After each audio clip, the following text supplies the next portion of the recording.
હું આજે વાર્તા કહીશ. વાર્તાનું નામ છે દીકરી અને ડોશી. એક મોટું જંગલ હતું. એ જંગલમાં ડોશીમાં રહેતા હતા.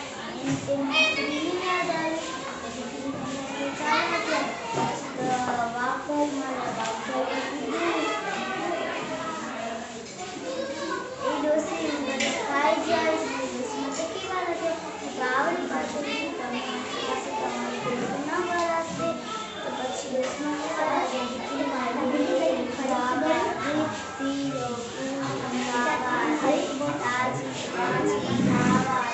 પછી તું મને ખાઈ જજે. એમ કરીને ડોશીમાં આગળ ચાલ્યા. પછી તો સિંહભાઈ મળ્યા. વાઘભાઈ મળ્યા. વાઘભાઈ એ ડોશી તને ખાઈ જાય. ડોશીમાં કેવા લાગે ગાવડી પાછળથી તમે મને ખાશે તમારું પેટ ના ભરાશે. એમ કરીને ડોશીમાં તો આગળ ચાલ્યા. દીકરી મારે જવા દે, જવા દે, તાજી ખાવા દે, પછી મને ખાઈ જશે.